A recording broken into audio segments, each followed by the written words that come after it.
नया कंपोनेंट लगाया गया जिसका नाम रखा गया सॉल्ट ब्रिज। ये जो सॉल्ट ब्रिज है आखिर होता क्या है, काम कैसे करता है, हल्का सा थ्योरेटिकल पार्ट है, उसे डिस्कस करते हैं और फिर कहानी आगे बढ़ाते हैं। चलेगा? आपने जो आखिरी पॉइंट लिखा है उसमें एक सवाल मैं आपसे पूछता हूं, हमारा जो गैल्वेनिक सेल था उसमें एनोड कौन था? जिंक। एनोड कौन था? जिंक। जल्दी सीरियस हो जाए सभी लोग। उसमें एनोड कौन था? जिंक। और कैथोड कौन था? कॉपर। एनोड पे चार्ज कैसा था? एनोड कौन था? जिंक। दिमाग में इमेज हाँ सुनो बस बस बस बेटा हो गया। दिमाग में इमेज बनाने की कोशिश किया करिए। जब मैं कल आपको जिंक और कॉपर की मैकेनिज्म समझा रहा था तो एक चित्र आपके दिमाग बनना चाहिए। ये सबके दिमाग में बनना चाहिए कि जिंक से जिंक 2 प्लस बाहर निकल रहा। जब जिंक से जिंक 2 प्लस बाहर निकल रहा तो पीछे कौन छूट रहा है? इलेक्ट्रॉन। ये चित्र बना होगा तो इतना सोचने में समय नहीं लगेगा। मैंने कहा एनोड कौन है? जिंक। उस पर कैसा चार्ज है? नेगेटिव। और किस कारण है वो भी आपको पता है। बोलो हाँ या ना? तो आपने जो आखिरी पॉइंट लिखा है उसमें लिख लेना नेक्स्ट पॉइंट, एनोड लिख लीजिएगा।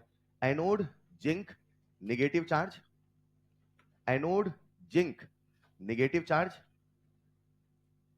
Anode zinc negative charge, cathode copper positive charge. Cathode copper positive charge. Anode पर आज नेगेटिव है, कैथोड पर आज पॉजिटिव है। चार्ज बदलेंगे, चीजें बदलेंगी, लेकिन एनोड की एक परिभाषा थी, एक परिभाषा ही रहेगी। कैथोड की एक परिभाषा थी, एक परिभाषा ही रहेगी, जहां पर या जिसका ऑक्सीडेशन वो होगा और जहां पर या जिसका रिडक्शन वो होगा। एनोड पे नेगेटिव होता है ऐसा नहीं रटना है, कैथोड पे पॉजिटिव होना है ऐसा नहीं रटना है। आज ऐसा है तो है, कल को सिचुएशन बदल भी सकती है। आज इस सिचुएशन में एनोड पे कैसा चार्ज है बच्चों? नेगेटिव। और कैथोड पे कैसा चार्ज है? पॉजिटिव। बोलो चलेगा? आपके सामने कुछ ऐसा सेटअप बना था, यहां पे शायद हमने जिंक बनाया था, बोलो हाँ या ना? और यहाँ पे कौन सा सॉल्यूशन था? Zinc sulphate. यहाँ पे कौन सी रॉड थी? कॉपर। और सॉल्यूशन कौन सा था? Copper sulphate. ये बीचों बीच हमने क्या लगाया था? Salt bridge. जब तक मैं डायग्राम बना रहा हूं तब तक कॉपी में नेक्स्ट हेडिंग डाल लीजिएगा, सॉल्ट ब्रिज। आओ समझते हैं आखिर ये सॉल्ट ब्रिज है क्या। मन में जितने सवाल होंगे पढ़ने में उतना मजा आएगा। उन्हीं सवालों के जवाब देते देते हम टॉपिक को आगे बढ़ाते हैं। तो अब मेरे मन में 3 सवाल आने चाहिए। सर सॉल्ट ब्रिज क्या है, क्यों लगाया है, कैसे काम करता है? वही क्या क्यों कैसे, बोलो हाँ या ना? इसे मैं कुछ ऐसे कहूंगा, जब हम सॉल्ट ब्रिज पे चर्चा करेंगे तो सबसे पहले मैं इस सवाल का जवाब दूंगा, आखिर सॉल्ट ब्रिज होता क्या है। फिर हम देखेंगे कि आखिर सॉल्ट ब्रिज में ऐसा क्या क्या है जिससे वो काम करता है, that is component of salt bridge. बोलो डन। और फिर हम देखेंगे functions of salt bridge. Salt bridge की पूरी कहानी को हम इन 3 हिस्सों में समझेंगे। आखिर सॉल्ट ब्रिज होता क्या है, उस पे कंपोनेंट क्या क्या है और उसका फंक्शन क्या है। लिखते चलिएगा साथ में। थोड़ा थ्योरी है, 20 से 25 मिनट सुनिएगा और फील करने की कोशिश करिएगा। आखिर सॉल्ट ब्रिज है क्या, सबसे पहला सवाल। तो अगर कोई मुझसे कहे कि सॉल्ट ब्रिज है क्या और इसे मैं डिफाइन करना चाहूं, तो प्यारे बच्चों कल मैंने ऐसा आपको फील कराया था कि जो एनोडिक हाफ सेल है उधर इक्विलिब्रियम मेंटेन है और जो कैथोडिक हाफ सेल है उधर भी इक्विलिब्रियम मेंटेन है। हमें उस इक्विलिब्रियम को डिस्टर्ब करना है। आखिर इक्विलिब्रियम डिस्टर्ब हो कैसे? तो लॉजिक ये था, कंसेप्ट ये था कि यहां पे जिंक 2 प्लस आयन बहुत सारे थे और यहाँ पे सल्फेट आयन बहुत सारे थे। समस्या यहाँ पे कौन दे रहा था? Zinc ion. और यहाँ पे कौन दे रहा था? सल्फेट। तो कुछ भी करके हमें यहाँ से क्या हटाना है? जिंक को। और यहाँ से क्या हटाना है? अब जिंक और सल्फेट दोनों आयन है और आयन को हटाने का काम आयन ही करेगा। और आयन अपने आप फ्री फॉर्म में आने वाला, उसके लिए हमें मिलाना पड़ेगा इलेक्ट्रोलाइट। इलेक्ट्रोलाइट दुनिया भर के हैं, उसमें सबसे फेमस है सॉल्ट। बोलो हाँ या ना? एसिड भी है, बेस भी है, सॉल्ट भी तो है। अब सॉल्ट जब हम मिलाएंगे तो आपको इतना पता है कि सॉल्ट इलेक्ट्रोलाइट जैसा तब काम करता है, या तो वो एक्वस मीडियम में हो या तो वो मॉल्टेन में हो। बोलो हाँ या ना? अब मॉल्टेन में भरने का लॉजिक तो नहीं है, क्योंकि अगर मॉल्टेन में भरोगे तो टेम्परेचर बहुत हाई रखना पड़ेगा। तो सोचो आपने बैटरी बनाई और उसमें आपने पिघलता हुआ नमक रखा है, तो कोई छूने जाएगा क्या उसे? तो मॉल्टेन NaCl तो रखना संभव। फिर हमने पानी में मिला के नमक भरा, नमक लिया, पानी मिला दिया और हमने यहाँ पे भर दिया। ये है क्या? एक पाइप है। पाइप समझते हैं? कूलर की पाइप होती है, पानी की पाइप होती है, उस पानी में हमने नमक पानी ऐसे भर दिया। तो जब पाइप में आप नमक पानी भरोगे तो थोड़ा कॉमन सेंस लगाओ, वो सारा का सारा बह नहीं जाएगा। यानी एक्वस मीडियम है तो बह जाएगा, मॉल्टन स्टेट है तो कोई छू। फिर हम करें तो करें क्या? सर सॉलिड नमक भर दो। अच्छा सॉलिड नमक भरोगे तो Na+ और Cl- का मूवमेंट नहीं होगा। बोलो हाँ या ना? तो सॉलिड भरना भी संभव नहीं है, पानी में भरना भी संभव और मॉल्टन भरना भी संभव। इतने में हमारी मुलाकात हुई एक ऐसे सब्सटेंस से जिसका नाम था अगार अगार। क्या नाम था? जेलाटिन। अगार अगार। मार्केट में वो 1 रुपए या 2 रुपए की जेली बेली टॉफी आती है। वो जेली बेली ना सॉलिड होता है ना लिक्विड होता है, that is called semi solid. उसकी खासियत क्या है? उसकी खासियत क्या है? अगर आप उसमें मिलाएंगे इलेक्ट्रोलाइट, क्या मिलाएंगे? तो वो अपने आयन में टूट, मोबिलिटी भी उसकी पास, जो मोबिलिटी होना चाहिए भाई, आयन मूव करेंगे तभी तो कंडक्शन होगा। तो जब आप उसको लेते हैं तो उसका दो फायदा होता है, एक तो एक्वियस मीडियम नहीं तो बहता नहीं, और बहुत ज्यादा सॉलिड भी नहीं, तो अब आयंस अपने आप में टूट जाते हैं और वहां पे होते हैं मोबाइल, और जैसे आयंस मोबाइल होते हैं वैसे हमारा जो पर्पस था वो हो जाता है फुलफिल। बोलो डन। तो आखिर सॉल्ट ब्रिज है क्या? एक लाइन लिखिएगा, व्हाट इज सॉल्ट ब्रिज, लिखते चलना, व्हाट इज सॉल्ट ब्रिज। तो सबसे पहला सवाल, आखिर सॉल्ट ब्रिज है क्या? थोड़ा जल्दी लिखिएगा। It is an inverted, it is an inverted, inverted का मतलब है उल्टा, it is an inverted U shaped tube, it is an inverted U shaped tube, it is an inverted U shaped tube। U है कि inverted U, inverted U यानी कि ऐसा, उल्टा U, बोलो हाँ या ना। हमने एक पाइप लिया, उसे इस प्रकार से फिट कर दिया, जब इस प्रकार से फिट करोगे वो देखने में यू ही तो लगेगा, मगर सीधा यू की उल्टा यू? उल्टा। It is an inverted you tube filled with inert electrolyte, filled with inert electrolyte and mixed with agar agar solution, and mixed with agar agar solution, mixed with agar agar solution।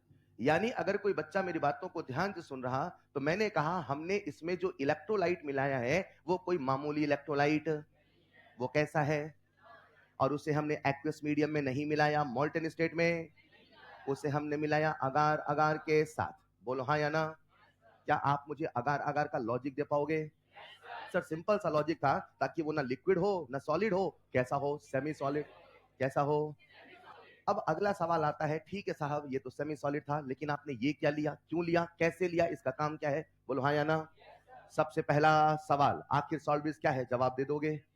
वो एक inverted you tube है जिसमें ये भरा है। अब देखते हैं इसमें कितने कंपोनेंट हैं। कितने कंपोनेंट हैं? दो। एक है इनर्ट इलेक्ट्रो, एक है अगार। अगार अगार का सिंपल सा पर्पस है सेमी सॉलिड पेस्ट। तो हमें समझना क्या है? समझना क्या है? लिखिएगा next point, component and working of salt bridge, component and working of salt bridge. आओ समझते हैं आखिर ये सॉल्ट ब्रिज काम कैसे करता है। Component and working of salt bridge, उसमें लिखिएगा फर्स्ट पॉइंट, इनर्ट इलेक्ट्रोलाइट। बच्चों जब हम सॉल्ट ब्रिज लेते हैं उसमें कोई भी इलेक्ट्रोलाइट नहीं भरते हैं, हम केवल उसी इलेक्ट्रोलाइट को भरते हैं जो कैसा होता है? इनर्ट। मन में एक सवाल तो आया होगा, सर आखिर ये इनर्ट इलेक्ट्रोलाइट क्या? लिखना जरा first point, inert electrolyte are those electrolyte, inert electrolyte are those electrolyte, समझना क्या है? लिखिएगा next point, component and working of salt bridge, component and working of salt bridge. आओ समझते हैं आखिर ये सॉल्ट ब्रिज काम कैसे करता है। Component and working of salt bridge, उसमें लिखिएगा फर्स्ट पॉइंट, इनर्ट इलेक्ट्रोलाइट। बच्चों जब हम सॉल्ट ब्रिज लेते हैं उसमें कोई भी इलेक्ट्रोलाइट नहीं भरते हैं, हम केवल उसी इलेक्ट्रोलाइट को भरते हैं जो कैसा होता है? इनर्ट। मन में एक सवाल तो आया होगा, सर आखिर ये इनर्ट इलेक्ट्रोलाइट क्या? लिखना जरा first point, inert electrolyte are those electrolyte, inert electrolyte are those electrolyte, are those electrolyte which will not participate, which will not participate, not participate in any in any reaction occurring inside cell, occurring inside cell, cell के अंदर जितनी भी reaction हो रही हैं उनमें वो किसी भी प्रकार का कोई योगदान देने वाला, उदाहरण के तौर पे क्या ये लेफ्ट हैंड साइड में ऑक्सीडेशन हो रहा था, क्या जिंक से जिंक 2+ बन रहा था और साथ में मिल रहा था इलेक्ट्रॉन, तो जो भी इलेक्ट्रोलाइट यहां भरा जाए वो इसके साथ कोई रिएक्शन करने वाला, इन द सेम वे जो भी भरोगे यहां पर रिएक्शन हो रही थी रिडक्शन की, बोलो हाँ या ना। कुल मिला के जो सेल में हो रहा था उसे डिस्टर्ब नहीं करना है, अगर उसे डिस्टर्ब कर दोगे तो फिर आपका सेल रिएक्शन हो जाएगा डिस्टर्ब, बोलो डन। इनर्ट इलेक्ट्रोलाइट ऐसे इलेक्ट्रोलाइट होते हैं जो किसी भी प्रकार की रिएक्शन में पार्टिसिपेट करते हैं, सर ऐसे कौन होते हैं, लिखिएगा एग्जाम्पल, एग्जाम्पल KCl सबसे फेमस इनर्ट इलेक्ट्रोलाइट है KCl, लिखते चलना समझते चलना, KCl KNO3 NH4NO3 ETC। अब मन में एक सवाल आएगा कि सर आपने हमारे सामने 3 इनर्ट इलेक्ट्रोलाइट के नाम लिखे, KCl KNO3 NH4NO3, और कितने हो सकते हैं हम कैसे जानेंगे, हम कैसे पहचानेंगे। देखो अगर कोई इलेक्ट्रोलाइट होगा इनर्ट, क्या होगा, क्या होगा, उसे 2 कंडीशन को फुलफिल करना पड़ेगा। क्या मैंने इनर्ट इलेक्ट्रोलाइट का मतलब बता दिया। अब सर ने कितने एग्जांपल दिए, 3 ही होंगे कि और होंगे, आखिर शर्त क्या है, आखिर नियम क्या है, पहले उसे समझते हैं, बोलो हाँ या ना। लिखिएगा next point, conditions for inert electrolyte, condition for inert electrolyte. बच्चों वो कौन सी शर्त है जो किसी भी इनर्ट इलेक्ट्रोलाइट के अंदर होनी चाहिए, कंडीशन फॉर इनर्ट इलेक्ट्रोलाइट। किसी भी इनर्ट इलेक्ट्रोलाइट के अंदर मूलतः 2 तरह की शर्त है जो उसे फुलफिल करना होगा। शर्त नंबर 1, उसे रिएक्शन में पार्टिसिपेट नहीं करना, उसे रिएक्शन में पार्टिसिपेट, इसका मतलब समझाता हूं। इमेजिन करते हैं मेरे प्यारे बच्चों, आपने डायग्राम ऑलरेडी बनाया है, एक भी डायग्राम नहीं बनाना है, बस समझना है, ठीक है। इमेजिन करते हैं यहां पे क्या भरा था और यहां पे, बोलो हाँ या ना। पल भर के लिए मान लो मैंने यहां पे भर दिया KCl, क्या भर दिया, ठीक है साहब, आपने क्या भर दिया KCl, तो एक होगा कैटायन और एक होगा, अपना कॉमन सेंस लगा के बताओ इधर किन आयन का एक्युमुलेशन था, कौन से आयन इकट्ठा थे, क्या यहाँ पे जिंक 2+ ढेर सारे इकट्ठा थे, बहुत सारा नहीं बनाऊंगा वरना फिर पॉल्यूशन सा लगता है पर समझ में नहीं आता, राइट। यहाँ पे कौन से आयन है और यहाँ पे क्या, यहाँ पे सल्फेट आयन खूब सारे हैं, इन्हीं के कारण सब कुछ थमसा गया था, इन्हीं के कारण सब कुछ। जिंक की तरफ कौन से आयन आएंगे, इतना तो कॉमन सेंस सबके अंदर है, बोलो हाँ या ना। सल्फेट की तरफ, बोलो डन, बोलो डन।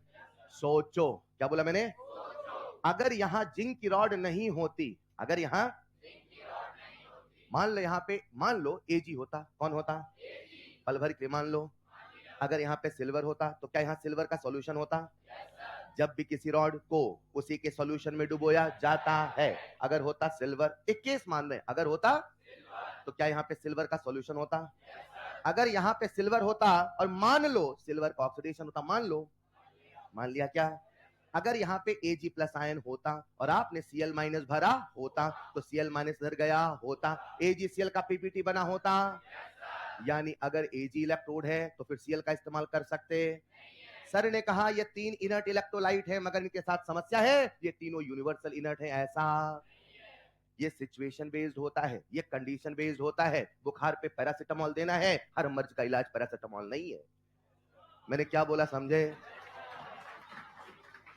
ये इनर्ट इलेक्ट्रोलाइट है, ये मत समझो ये यूनिवर्सल है, दुनिया के हर सेल में काम आएंगे, ऐसा। ये सिचुएशन बेस्ड होता है, ये रिएक्शन बेस्ड होता है, बोलो डन। फिर भी इन जनरल कहा जाए तो सबसे फेमस कौन है, लेकिन ये हर किसी का इनर्ट इलेक्ट्रोलाइट है, ऐसा नहीं है। लिखना जरा नेक्स्ट पॉइंट, लिखते चलना, कंडीशन फॉर इनर्ट इलेक्ट्रोलाइट, उसमें लिखना पहली कंडीशन, दे मस्ट नॉट, मैं लिखूंगा नहीं, आप सुन के लिखते चलना please, they must not participate, they must not participate in any type of reaction, in any type of reaction. For example, उदाहरण के तौर पे अगर कभी आपके इलेक्ट्रोड में, अगर कभी आपके इलेक्ट्रोड में Ag+ आयन होगा Hg2 2+ होगा, या मैं कह दूं मेरे प्यारे बच्चों Pb2 प्लस होगा। तो आप सबसे सवाल पूछता हूं, क्या AgCl का पीपीटी बनता है? क्या Hg2Cl2 का पीपीटी बनता है? क्या PbCl2 का भी पीपीटी बनता है? बेटा मैं बता रहा हूं बनता है, मान लो। AgCl का भी पीपीटी बनता है, Hg2Cl2 का भी पीपीटी बनता है, PbCl2 का भी पीपीटी। मेरा प्रश्न आप सबसे है, क्या हम इन तीनों के केस में KCl का इस्तेमाल कर पाएंगे? बोलो डन। लिखना example, when electrode and its solution,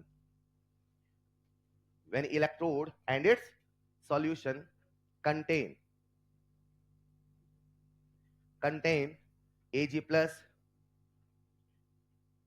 board पे लिखा है Ag plus Hg2 2+, या मैं कह दूं मेरे प्यारे बच्चों Pb2 प्लस होगा। तो आप सबसे सवाल पूछता हूं, क्या AgCl का पीपीटी बनता है? क्या Hg2Cl2 का पीपीटी बनता है? क्या PbCl2 का भी पीपीटी बनता है? बेटा मैं बता रहा हूं बनता है, मान लो। AgCl का भी पीपीटी बनता है, Hg2Cl2 का भी पीपीटी बनता है, PbCl2 का भी पीपीटी। मेरा प्रश्न आप सबसे है, क्या हम इन तीनों के केस में KCl का इस्तेमाल कर पाएंगे? बोलो डन। लिखना example, when electrode and its solution, when electrode and its solution contain Ag plus, board पे लिखा है Ag plus Hg2 2+, Hg2 2+ and Pb2 plus, then we cannot use, क्या इस्तेमाल नहीं कर सकते? KCl। then we cannot use KCl। क्यों इस्तेमाल नहीं कर सकते? because of the formation of PPT। क्या क्या PPT बनेगा, क्लियर है? लिख लेना, we cannot use KCl because of the formation of PPT of PPT समझते हो बच्चों? पावर पॉइंट नहीं है, precipitate, right? because of the formation of PPT of AgCl, Hg2Cl2 and PbCl2। Basically मैं आपको ये समझाने की कोशिश कर रहा था, ये जो तीन आपने रट लिए या तीन जो रटाए जाते हैं, ये यूनिवर्सल इनर्ट है, ऐसा कोई जरूरी आज इसका पीपीटी बना है। अच्छा, नाइट्रेट का तो पीपीटी नहीं बनेगा, ऐसा पढ़ाया जाता है सॉल्ट में, all nitrates are water soluble. बोलो डन। समस्या केसीएल के साथ थी, तो सर जब ये इलेक्ट्रोड होंगे हम ले लेंगे KNO3। क्या ले लेंगे? क्या मेरी बात समझ पा रहे हो? मेरा कहने का मतलब क्या है कि आप ये नहीं कह सकते हो कि ये तीन है, ये सिचुएशन बेस्ड है, ये कंडीशन बेस्ड है। बोलो डन। शर्त नंबर 1, उसे रिएक्शन में पार्टिसिपेट नहीं करना, तो आपको चेक करना पड़ेगा कहीं रिएक्शन में कुछ नया बन तो नहीं रहा, पीपीटी तो नहीं बन रहा, फिर आप उसे इस्तेमाल नहीं कर।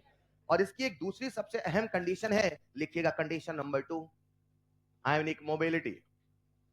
आयोनिक मोबिलिटी, क्या आप सभी आयोनिक मोबिलिटी को समझते हैं?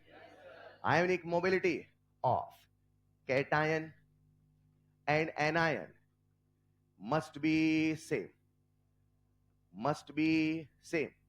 जो भी इनर्ट इलेक्ट्रोलाइट लिया जाएगा उसके अंदर एक गुण होना, जो कैटायन है और जो एनायन है दोनों की मोबिलिटी लगभग सेम होनी। अगर मोबिलिटी सेम नहीं होगी तो क्या होगा, समझना चाहते हो? आओ समझते हैं। मुझे आपका थोड़ा कॉमन सेंस चाहिए बच्चों, जगा लो कॉमन सेंस को। चलो इमेजिन करते हैं हमने जिंक लिया, क्या लिया, और यहां पे क्या लिया, पूरी क्लास। क्या सबका ध्यान बोर्ड पे है? लेट्स इमेजिन हमने भरा KCl, मान लो। सबका जवाब चाहिए मुझे, क्या भरा? डायग्राम आपके सामने बना, राइट? अंदर KCl भर दो 100 और अंदर जिंक सल्फेट थे 100। जवाब देते रहे ना, वरना समझ में नहीं आएगा। अंदर कितने जिंक सल्फेट थे? छोटे छोटे पॉइंट जोड़ के लास्ट में ले आता हूं। हेलो, अंदर कितने जिंक सल्फेट थे? 100। और कॉपर सल्फेट 100। मान लो कितने जिंक आए थे? बेटा 10 आए थे, भूल गया। कितने कॉपर जाके चिपके थे? 10 चिपके थे, 10 आए थे। ऐसा चल रहा था पिछली क्लास में, ऐसे आया था, बुड़ुक बुड़ुक बुड़ुक बुड़ुक बुड़ुक बुड़ुक, याद है? तो कितनी बार हुआ था? 10। और यहां कितने चिपके थे? 10। फिर से कितने जिंक सल्फेट थे? जिंक सल्फेट 100 और जिंक कितने आए? पिक्चर इमेजिनेशन बनाना बहुत मुश्किल है आपके लिए, है ना? वैसे तो न जाने क्या कल्पना कर लोगे, लेकिन ये नहीं होता आपसे। यहां कितने हैं? अब ये बेटा आप फील करना है ना, कितने जिंक सल्फेट है यहाँ पे? 100। बोलो हाँ या ना?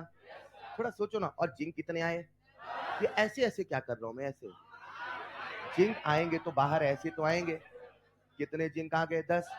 कुल कितने जिंक हो गए बेटा? 100 जिंक सल्फेट से 10 है, 110 हो गए ना यार। इतनी गणित नहीं लगा पाते क्या? आओ, कितने जिंक हो गए? 110।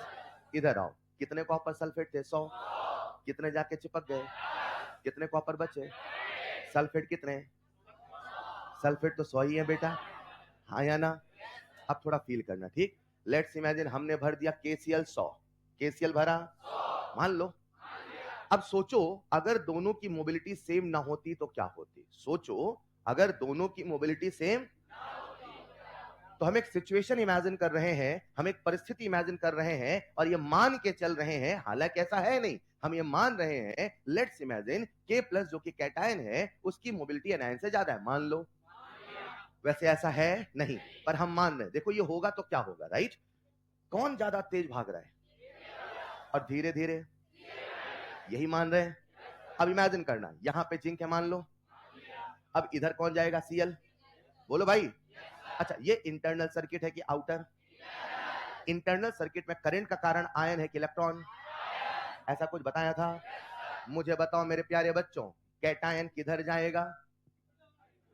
एनायन। बोलो डन। सबका ध्यान चाहिए, कैटायन किधर? K प्लस किधर? कैटायन उधर, तो करंट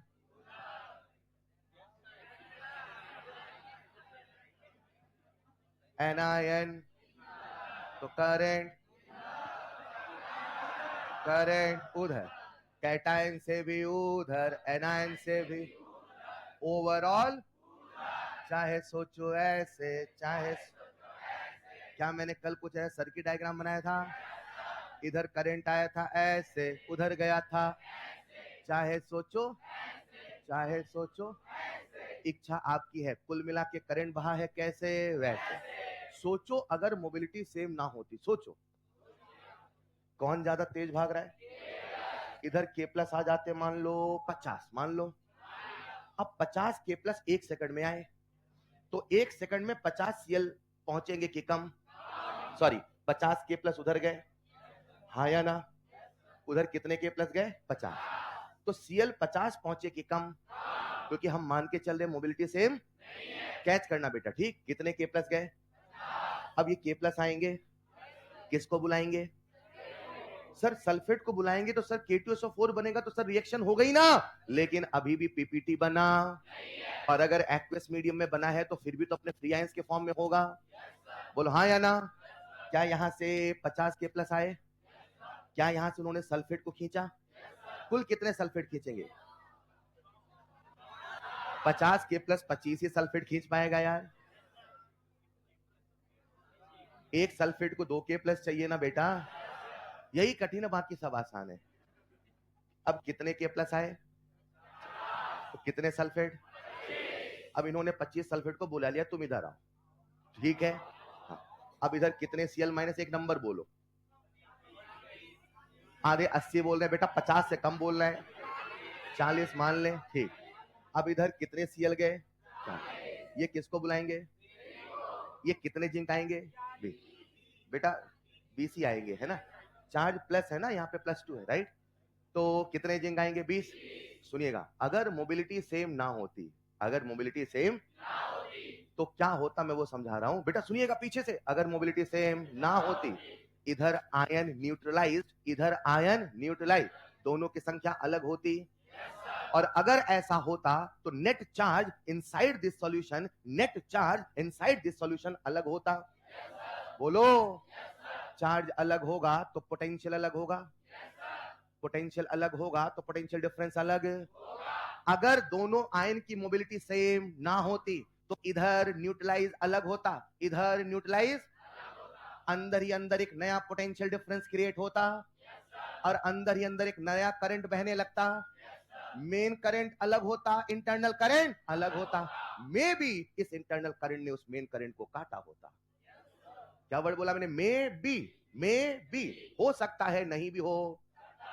अरे हाँ या ना, कि जो आपका मेन, अच्छा ऐसा तो आपने पढ़ा है ना, करंट अपोजिट कैंसल कुछ था, वो चेक कर रहा था, बोले कैसे कैसे करंट काट देगा। खैर, हो सकता है उस मेन करंट को काटा होता। बोलो हाँ या ना। अगर मोबिलिटी सेम ना होती तो ऐसा होता और ऐसा होता, तो अंदर ही अंदर एक नया पोटेंशियल डिफरेंस क्रिएट होता, which is dangerous for our cell. बोलो हाँ या ना। अब एक बच्चा कहता है सर अंदर ही अंदर एक नया करंट होता। मैंने कहा हाँ सर, क्या पता हमारे फायदे का होता। मैंने कहा क्या पता कि बेसिस पे कभी कोई चीज बनाई जा सकती है क्या? आपने बैटरी बनाया, फिर बेचने वाला ले गया, भैया कितने का होगा, चला के देखना एक बार क्या होगा, क्या पता जल जाए, क्या पता ना जले। क्या ऐसी बैटरी हम बनाना चाहते हैं ना? हम तो ऐसी बनाना चाहते हैं मन चाहिए। कैसी बनाना चाहते हैं? हम लिख के देंगे 100 वोल्ट तो 100 ही वोल्ट आएगा, हम लिख के देंगे 5 वोल्ट तो 5 ही आएगा। बोलो हाँ या ना। हम यहाँ पे प्रोबेबिलिटी, संभावनाओं पे काम नहीं कर सकते, इसीलिए दोनों की मोबिलिटी सेम होनी। एक लाइन लिख लो बस, मोबिलिटी मस्ट बी सेम। नहीं होगा तो क्या होगा? एक लाइन लिखना, if mobility is not same, if mobility is not same, then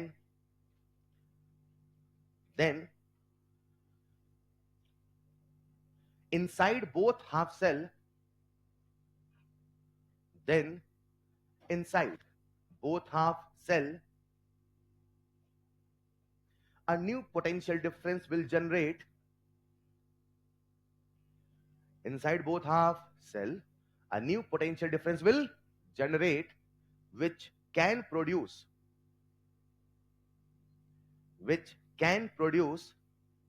a new current,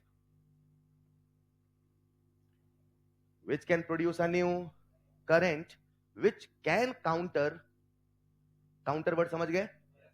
Which can counter main current.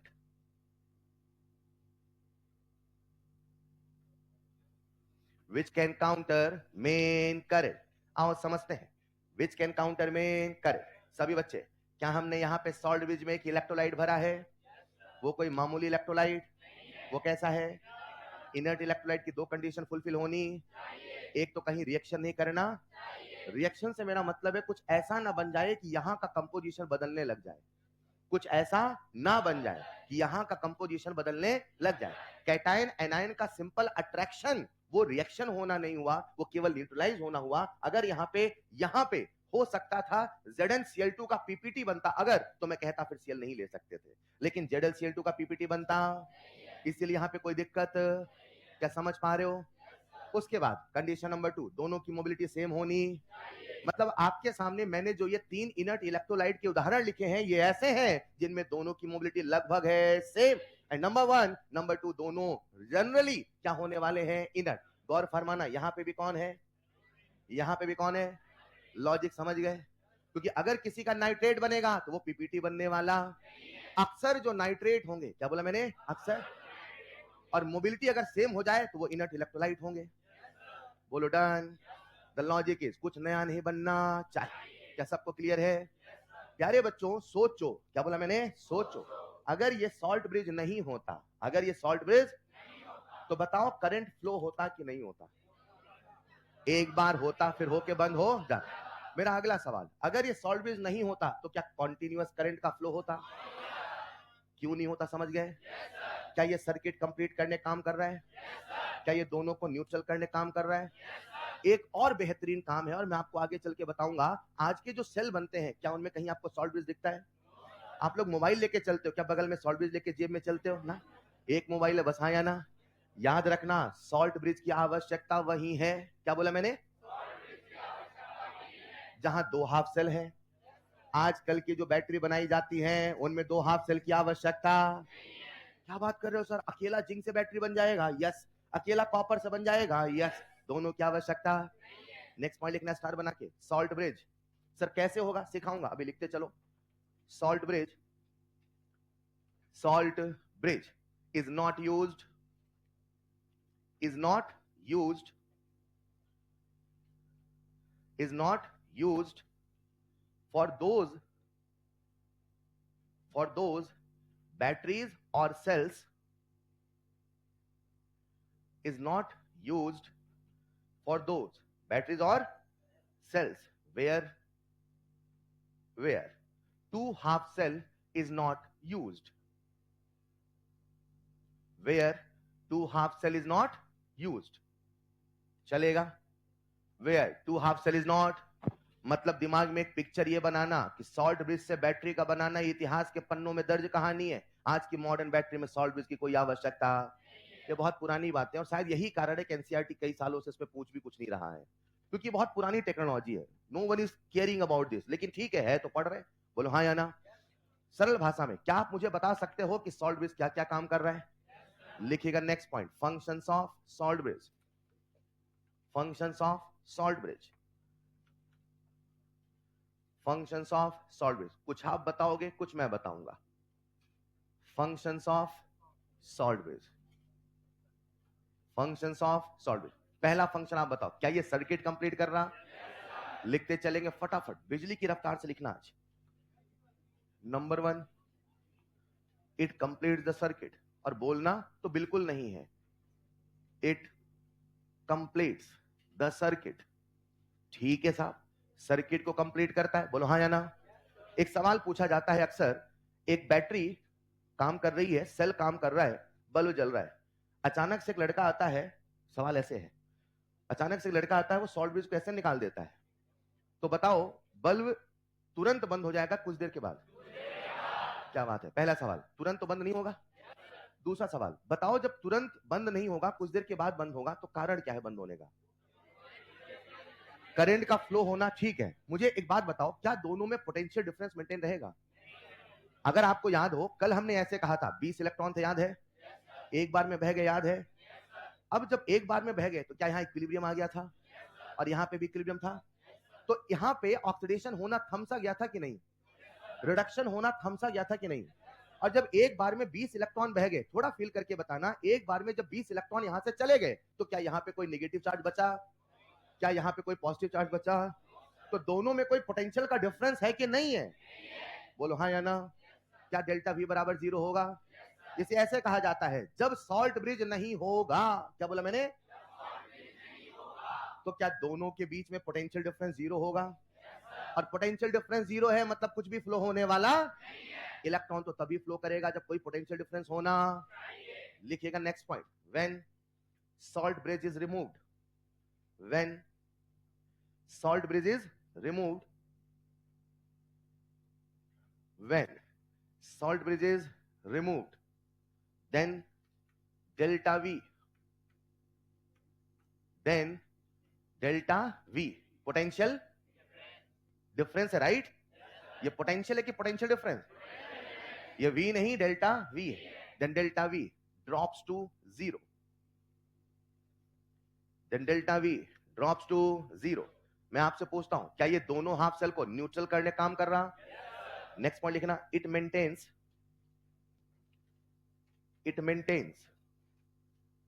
Electrical neutrality, it maintains electrical neutrality in both half cell, it maintains electrical neutrality in both half cell। एक सवाल पूछा जाता है, अगर दोनों solution में neutrality maintain ना होती, अगर दोनों सॉल्यूशन में न्यूट्रलिटी मेंटेन तो बोलो क्या होता? सर अगर न्यूट्रलिटी मेंटेन ना होती तो कहीं कैटायन ज्यादा तो कहीं एनायन ज्यादा, क्या अंदर एक नया पोटेंशियल डिफरेंस होता? क्या अंदर ही अंदर एक नया करंट होता? करंट कब फ्लो होता है? When there is a potential difference. ये तो पता है ना बेटा, अगर अंदर ही अंदर एक नया पोटेंशियल डिफरेंस होता तो एक नया करंट होता, और नया करंट होता शायद आपका बल्ब जलने वाला नहीं था। बोलो हाँ या ना, बोलो हाँ या ना। लिखिएगा जरा नेक्स्ट पॉइंट। प्यारे बच्चों, अगला जो मैं पॉइंट आपसे डिस्कस करने वाला हूं, मुझे आप सबका फील चाहिए, राइट? सोचो अगर सॉल्ट ब्रिज ना होता, क्या बोला मैंने? सोचो अगर सॉल्ट ब्रिज, हटा दो इसे, हटा रहा हूं मैं, हटा दिया। अब दोनों को पास ले आओ, ले आए? नहीं, फील नहीं कर रहा। मान लिया कांच का बर्तन है जिंक सल्फेट, और मान लिया कांच का बर्तन है कॉपर सल्फेट। पूरी क्लास, ये काय का बर्तन है? फील कर लो, मजा आ जाएगा, फिर लिखवा दूंगा। ये काय का बर्तन बेटा? आराम से फील करना, ज्यादा नहीं है। किसका बर्तन है? Zinc sulphate. और ये किसका है? मान लो यहाँ 100 जिंक सल्फेट है, मान लो यहाँ 100 कॉपर सल्फेट है। अब कुछ देर के बाद आएंगे, उनको समझ नहीं आएगा, ठीक है? जो पंखा देख रहे देखते रहे, एक है जिंक सल्फेट और एक है कॉपर, हाँ या ना? अब समस्या क्या आती है सॉल्ट ब्रिज में? सर सॉल्ट ब्रिज लगाते थे, फालतू का ताम झाम ऐसे जोड़ दो ना सर, करंट ही तो फ्लो कराना है, करंट ही तो फ्लो। मैं जोड़ रहा हूं, दोनों को जोड़ रहा हूं क्या? दोनों बर्तन पास आ रहे हैं, आ रहे हैं? ये बीच में एक कांच की दीवार है, दिख रहा है क्या? मैं कांच की दीवार को ऐसा निकाल रहा हूं। अरे मान लो जब मैं कांच की दीवार को निकाल रहा हूं, कोई मूवी देखा है एनिमेशन वाला? कांच की दीवार को निकाल रहा हूं, मान लो जब कांच की दीवार को निकालूंगा, इधर कौन सा सोल्यूशन था? इधर।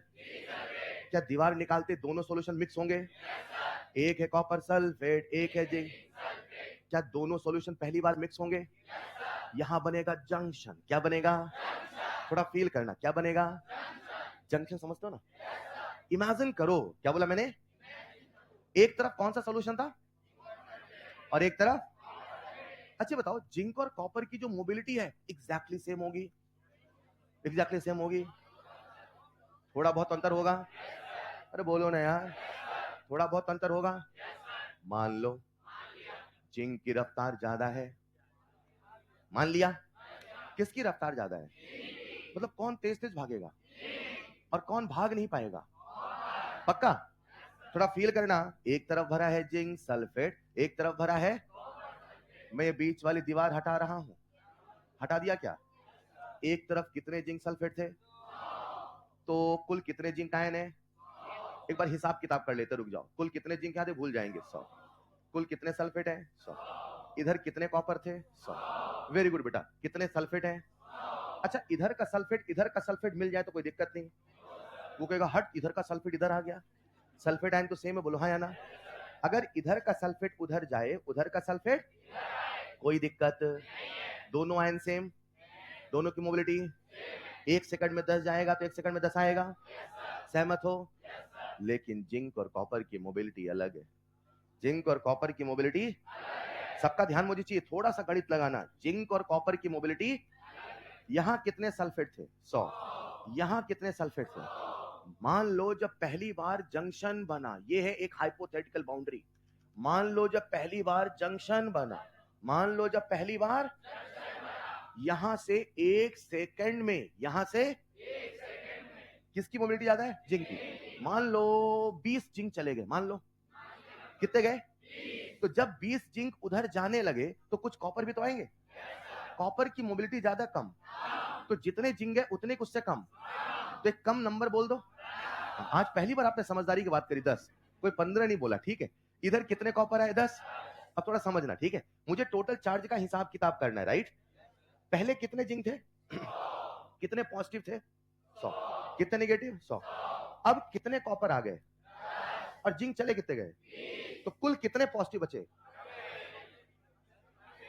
ऐसे नहीं, ऐसे सोचो बेटा, 100 थे, 20 चले गए, 80 बचे, 10 आ गए, 90 हो गए। अरे यहां पे टोटल कितने +2 हैं? 90। हाँ या ना? अब इधर आओ जरा, इधर कितने कॉपर थे? कितने जिंक आ गए? तो कुल कितने हो गए? आराम समझेंगे, बिल्कुल एक बार में कह दूंगा, परेशान हो जाते हो आप, है ना? और चले कितने गए? 120 - 10। बहुत टैलेंटेड बच्चे हैं ना? अच्छा, 110 पॉजिटिव चार्ज है, बोलो हाँ या ना? 110 +2 वाले हैं, टोटल कितना पॉजिटिव है? एक एटम पे 2 है तो 110 पे 2 120 है, टोटल पॉजिटिव 220 हुआ। अब यहां पे कितने थे? कितने हो गए? सोचो अगर सॉल्ट ब्रिज ना होता तो क्या होता? सोचो अगर सॉल्ट ब्रिज, बिना सॉल्ट ब्रिज क्या आपने दोनों को जोड़ा होता? एक जंक्शन बना होता। ये जंक्शन रेलवे का है कि लिक्विड का? तो इसका नाम रख दें लिक्विड लिक्विड जंक्शन। रेलवे का जंक्शन तो नहीं है ना? अच्छा, ट्रेन ट्रेन जंक्शन नहीं बेटा, रेल। अरे हाँ या ना? ये भी है लिक्विड, ये भी है, इसका हमने क्या नाम रखा? सोचो अगर सॉल्ट ब्रिज नहीं होता तो जंक्शन बना होता, कुछ आयन उधर गए होते, कुछ आयन इधर। Because of the difference in mobility, दोनों की संख्या अलग होती, दोनों पे इस साइड चार्ज अलग होता, उस साइड चार्ज, और इस पे एक पोटेंशियल डिफरेंस क्रिएट होता। सहमत हो कि नहीं? पोटेंशियल डिफरेंस, चार्ज है डिफरेंट तो पोटेंशियल है डिफरेंट। बोलो भाई, अगर सॉल्ट ब्रिज नहीं होता, अगर तो लिक्विड लिक्विड के जंक्शन में पोटेंशियल डिफरेंस क्रिएट होता। ऐसे न जाने कितने जंक्शन बनते, अंदर ही अंदर न जाने कितने इंटरनल करंट फ्लो होते। बोलो, क्या कभी नेट मूवमेंट ऑफ आयन आपको नजर आता? क्या कभी ओवरऑल करंट किसी एक डायरेक्शन में फ्लो हो पाता? थोड़ा इधर होता, थोड़ा उधर होता, यहां इधर होता, थोड़ा उधर होता, नेट मूवमेंट आपको नजर आने वाला नहीं था। सॉल्ट ब्रिज इसी समस्या को दूर करता है, और इसीलिए जब लगाया जाता है सॉल्ट ब्रिज, क्या लगाया जाता? तो दोनों लिक्विड के बीच में एक पोटेंशियल डिफरेंस क्रिएट नहीं होने पाता है। तो किताबें कैसे लिखती हैं, लिखिएगा next point. Salt bridge prevents, रोकता है। Salt bridge prevents, salt bridge prevents किसे रोकता है बच्चों? Salt bridge prevents liquid liquid junction potential, liquid liquid junction potential.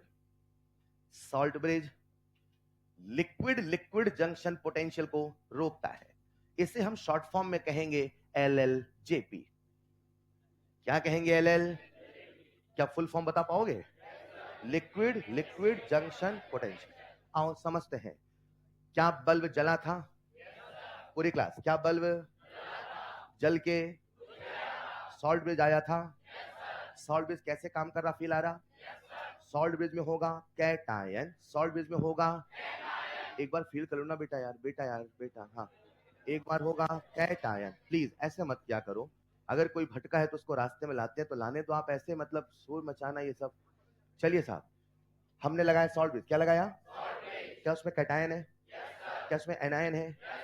एक तरफ कैटायन जाएगा, एक तरफ एनायन जाएगा, दोनों की मोबिलिटी सेम होनी चाहिए, अलग से। अगर अलग होगी तो मामला गड़बड़ हो सकता है।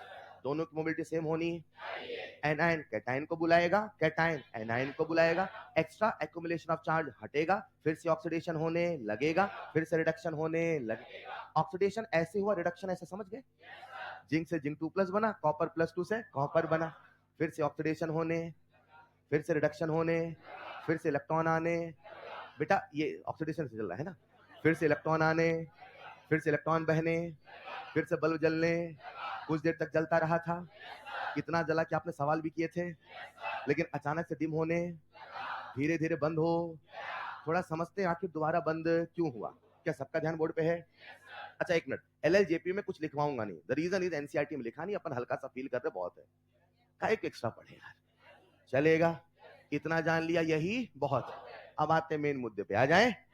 आ जाएं क्या प्यारे बच्चों? जैसे जैसे ऑक्सीडेशन होता जाएगा, जैसे जैसे ऑक्सीडेशन होता, थोड़ा फील करना, कर रहे हो क्या? यहां कौन था? जिंक। कौन था? क्या जिंक से जिंक 2+ बना? देखो ये जिंक से जिंक 2+ बना, ये जिंक से जिंक 2+ बना, ये जिंक से जिंक 2+ बना, ये जिंक से।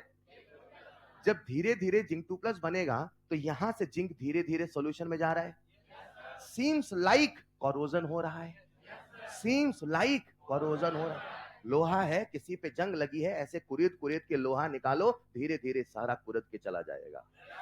क्या धीरे धीरे जिंक बाहर जा रहा? क्या धीरे धीरे जिंक की रॉड पतली हो रही? क्या धीरे धीरे जिंक की रॉड पतली हो रही? क्या धीरे धीरे धीरे धीरे धीरे धीरे जिंक खत्म हो जाएगा? जब जिंक बचेगा ही नहीं तो बल्ब कहां से जलेगा? अगर आप बल्ब को लंबे समय तक जलाना चाहते तो बताओ, जिंक की रॉड बहुत पतली लोगे कि बहुत मोटी? Zinc rod must be thick and large, zinc rod must be thick and. एक मिनट, हम सेल की लाइफ बढ़ा रहे हैं, सेल की लाइफ मतलब समझते हो? उम्र बढ़ा रहे हैं, कि अगर 1 घंटे में बुझ रहा था तो 2-3-4 घंटे चले, बोलो हाँ या ना? क्या अकेला जिंक का रॉड इस पूरे बल्ब के जलने कंट्रोल करेगा? यहां ऑक्सीडेशन होते रहना, यहां रिडक्शन होते रहना। रिडक्शन कब होगा? जब यहां पे कौन होगा? कॉपर। बोलो ना, आपने जिंक की रॉड खूब बड़ी ले ली, लेकिन कॉपर एक मिला है, इनके एक कॉपर, एक मान लो, तो क्या बल्ब बहुत देर तक जलेगा? वहां ऑक्सीडेशन होते रहना, यहां रिडक्शन होते रहना। Zinc rod must be thick and large, copper sulphate solution must be highly concern. एक सवाल पूछता, पूछ लो क्या? जिंक की रॉड पतली लूंगा, जिंक की रॉड तो क्या बल्ब बहुत देर तक जलेगा? कॉपर की रॉड हल्की सी लूंगा तो क्या बल्ब बहुत देर तक जलेगा? कॉपर की रॉड की थिकनेस से कोई मतलब हमें किससे है? जिंक की रॉड। बोलो डन। लिखिएगा next point, life of Pi. अरे लाइफ ऑफ गैल्वेनिक सेल। लिखिएगा next point, life of galvanic cell. आओ देखते हैं गैल्वेनिक सेल की उम्र कैसे बढ़ाए। कैसे? उगलते हो तो गंदा ही उगलते हो, चुपचाप बैठे क्यों नहीं रहते? देखो भाई, लाइफ ऑफ गैल्वेनिक सेल लिखिए। First point, anode must be. बेटा आप भी पढ़ते हो क्या? हाँ, एनोड मस्ट बी। नहीं सर मैं तो मजे करने आता हूं। एनोड मस्ट बी लिखिए, anode must be thick and large. ये घर जाता होगा, रिवाइज करता होगा, आज मैंने क्या सीखा? Anode must be thick. पढ़ा करो यार। Anode must be thick and large. बोलो हाँ या ना? नंबर 2, क्या केवल एनोड से काम चलेगा? नहीं सर, कॉपर सल्फेट सॉल्यूशन का कंसंट्रेशन ज्यादा होना। Copper sulphate anodic half cell था, कैथोडिक? तो लिख लेना, concentration of solution in cathodic half cell, in cathodic half cell must be high. हाँ या ना बेटा? एक प्रश्न पूछना चाहता हूं, पूछ लो क्या? हमने जिस सेल को पढ़ा है उसमें कॉपर की वायर हल्का सा ले ले, क्या तब भी हमारा सेल चलेगा? नेक्स्ट पॉइंट लिख लो, चमकता हुआ तारा बना के। लिख लेना, thickness length wait blah blah blah blah blah. Thickness length weight of cathode doesn't matter. Thickness length wait doesn't matter. एक बच्चे ने खतरनाक सवाल पूछा, जानते हो क्या? सर अगर फर्क ही नहीं पड़ता तो सर लगाते ही नहीं है। बेटा ऐसा भी नहीं। सर वहां फोटो लगा देते कॉपर की। नहीं बेटा, हल्का सा तो लगाना पड़ेगा, हाँ या ना? सर फोटो लगा दे तो काम चलेगा। नहीं बेटा, फोटो से काम नहीं चलेगा। क्या समझ पा रहे हो? थोड़ा सा तो। सर एक एटम लगा दे, हाँ एक लगा दो, लेकिन कुछ तो होना। बोलो डन है।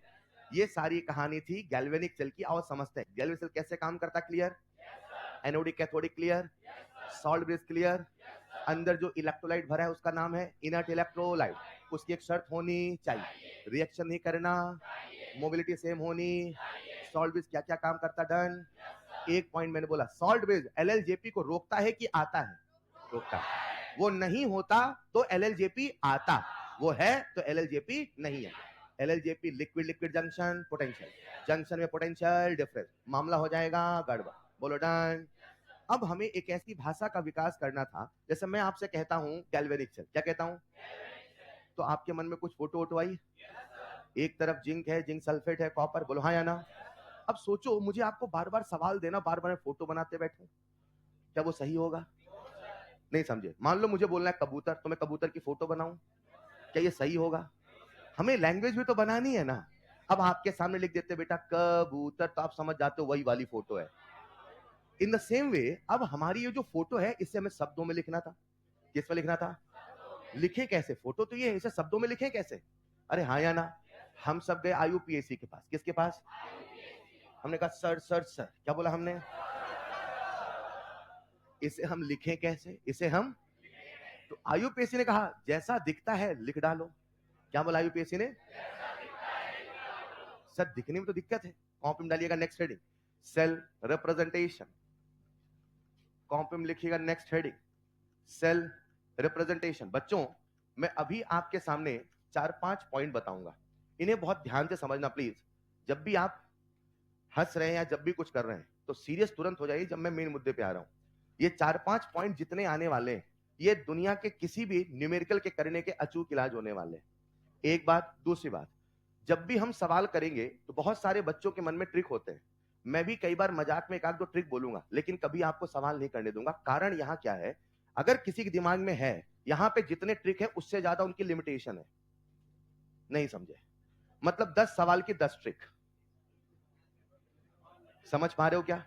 तो बेटर ये होगा, अपने एग्जाम में 10 सवाल आते क्या इलेक्ट्रो के ना, ऐसा हो जाए सर फिर तो मजा ही आ जाए, लेकिन ऐसा होता, अगर किस्मत बहुत अच्छी हुई तो 2 से 3। अरे हाँ या ना? इतने सवालों के लिए अगर हम हर सवाल की ट्रिक बनाने लगे तो मामला गड़बड़ हो जाएगा। तो कुछ बेसिक रूल होंगे जिनसे हम चलने वाले हैं, जहां ट्रिक यूनिवर्सल है वही बताऊंगा, जो यूनिवर्सल नहीं है वो नहीं बताऊंगा। बोलो चलेगा? जैसे सिखाऊं वैसा ही सीखना है, अगर आपके दिमाग में हटा देना वरना सवाल गलत होंगे। चलेगा?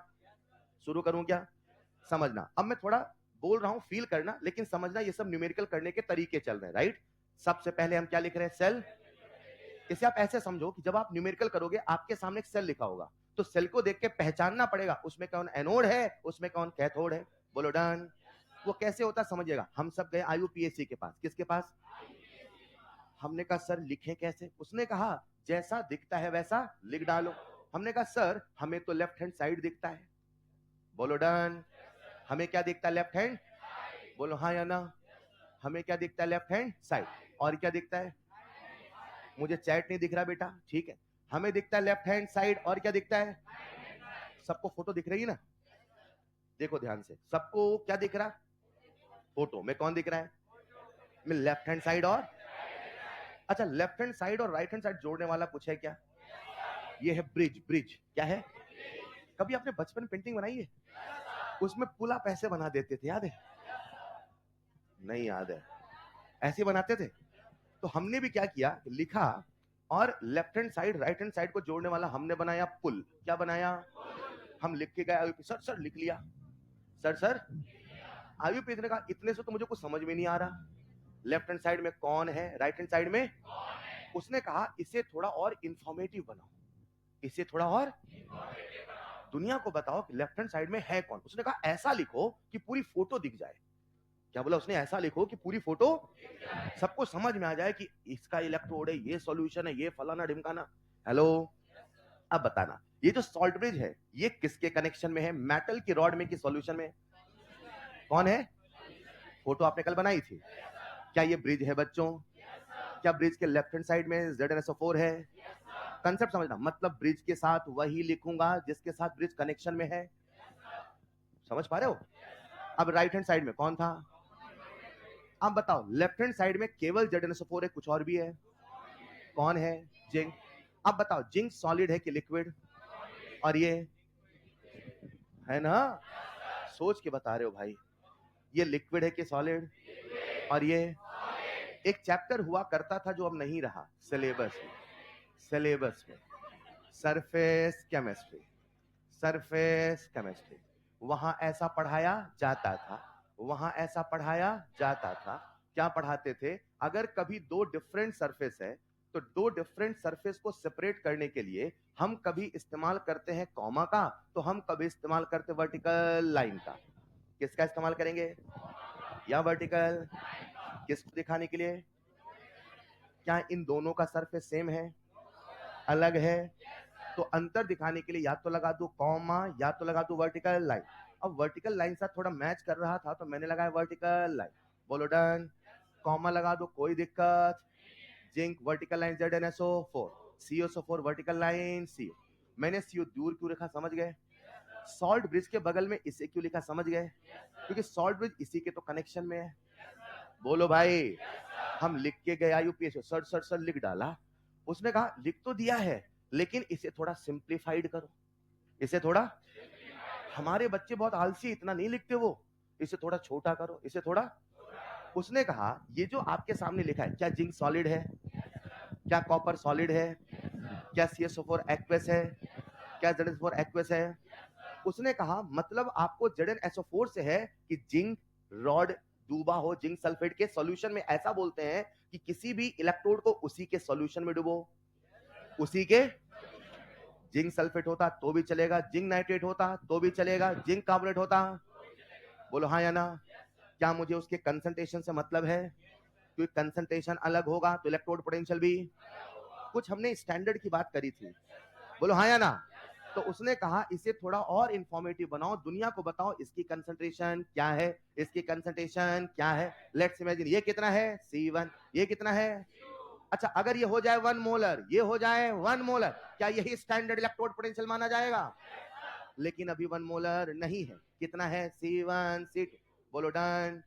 मुझे यहां पे मतलब पूरे जिंक सल्फेट से नहीं है, मुझे मतलब है केवल जिंक के आयन से। जिंक के, तो मैं लिख दूं zinc vertical line Zn2 plus चलेगा, लिख दो double vertical line Cu2 plus vertical line Cu, बोलो चलेगा नहीं चलेगा?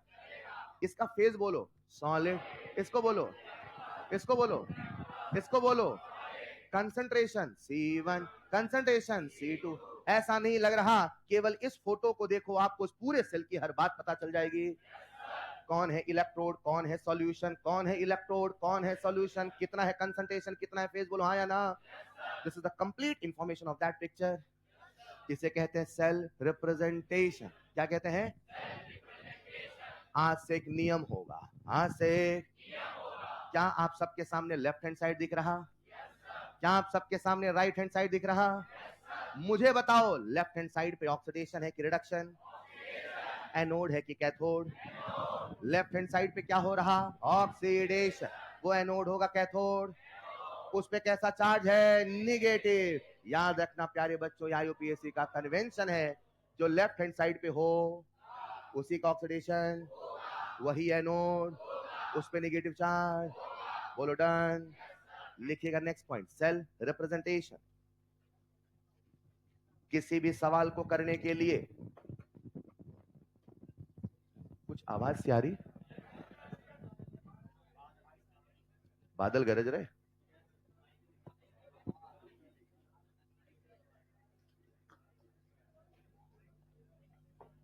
लिखते चलिएगा।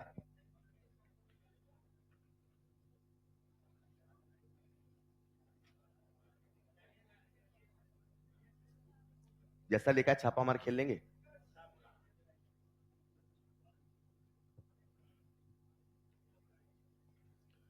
जो लेफ्ट हैंड साइड पर होगा उसी का ऑक्सीडेशन होगा, वही एनोड होगा और उसी पे नेगेटिव चार्ज होगा। बच्चों अब ये हमारा एक कन्वेंशन बन चुका है जिसे आईयूपीएससी ने बनाया है, इसे बहुत ध्यान से समझना, सवाल यहां पे गलत होते हैं।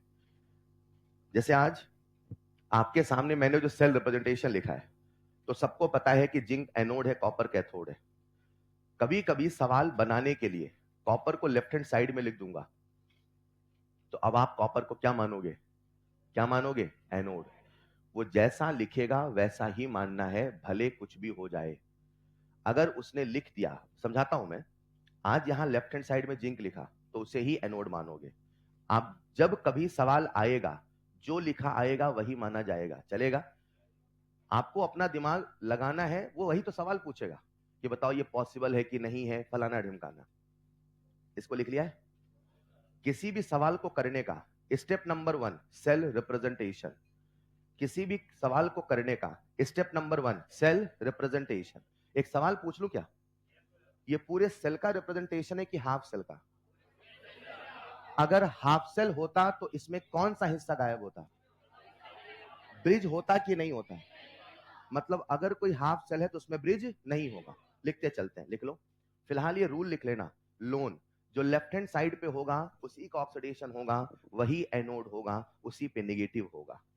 याद रहेगा? अभी एक सवाल करूंगा, आप सब कॉपी मत लिखना। सबने लिख लिया क्या? चलो इमेजिन करते हैं आपके सामने एक सवाल है, कोई कॉपी में नहीं लिखेगा अभी। इमेजिन करते हैं आपके सामने एक, बेटा समझिएगा, और यहां लिखा मैंने AG vertical line, AG plus double vertical line, CO2 plus vertical line CO। आ जाओ, लेफ्ट हैंड साइड पे कौन है? एनोड किसे मानोगे? भले वो संभव हो चाहे संभव, ये न्यूमेरिकल ओरिएंटेड सोच है, समझना। आपका लॉजिक क्या कहता है? सर एजी, अच्छा एक मिनट, छापा में ऊपर कौन है? कॉपर। नीचे कौन है? तो कैथोड किसको होना चाहिए? और एनोड होना यही चाहिए ना? यस यही होगा, दिस इज द रियलिटी। लेकिन वो न्यूमेरिकल पूछ रहा है, वो तो आपको घुमाना चाह रहा है, वो तो ऐसे लिख के देगा, वो कहेगा ये एनोड है, हाँ ठीक है मान के चलेंगे। समझ गए? अगर उसने सेल रिप्रेजेंटेशन में लेफ्ट हैंड साइड में जो लिख दिया वही एनोड माना जाएगा। संभव है नहीं संभव तो आपको बताना पड़ेगा सॉल्व करके। आप अपना दिमाग शुरू में मत लगा लेना। बोलो चलेगा? समझाता हूं। आपके सामने मैंने लिखा zinc, vertical line Zn2 plus double vertical line Cu2 plus vertical line Cu। कौन है जिंक? एनोड। कौन है कॉपर? अगर ये सेल रिप्रेजेंटेशन है ऐसे लिखा होता Cu vertical line Cu2 plus double vertical line Zn2 plus Zn। मुझे बताओ अब एनोड कौन होगा? कैथोड कौन होगा? सेल काम करेगा नहीं करेगा अलग मसला है।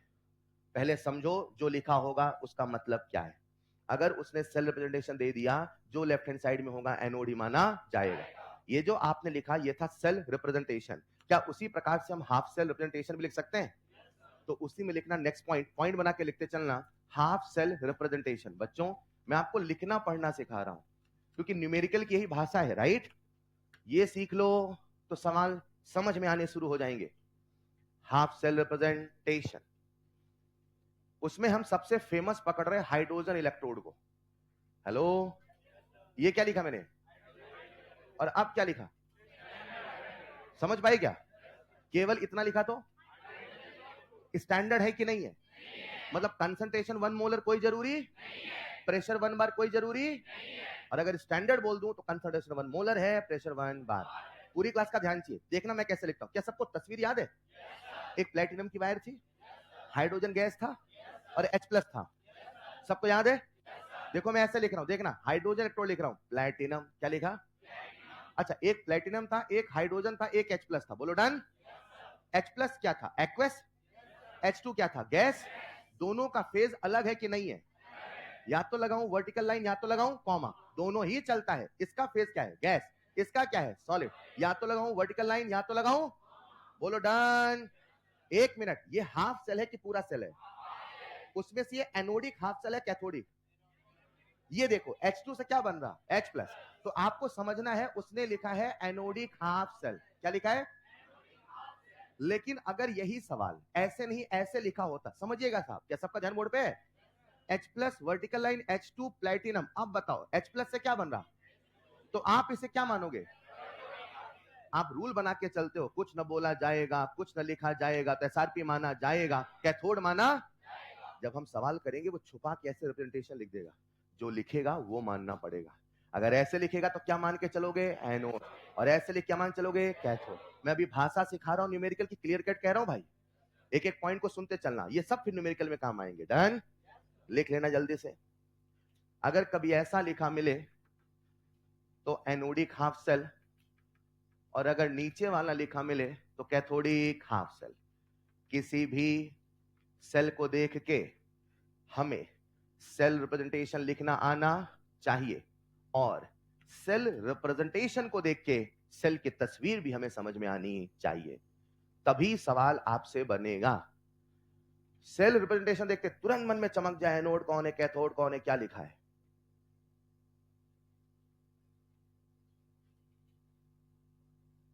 तो ये लिखने का तरीका होता है, आपको समझना पड़ेगा कि लिखते कैसे हैं। क्या यहां पे एक सवाल पूछना चाहता हूं, पूछ लूं? आपके सामने आया एक सेल रिप्रेजेंटेशन। सेल रिप्रेजेंटेशन मतलब सेल का पेपर प्रेजेंटेशन, ठीक है?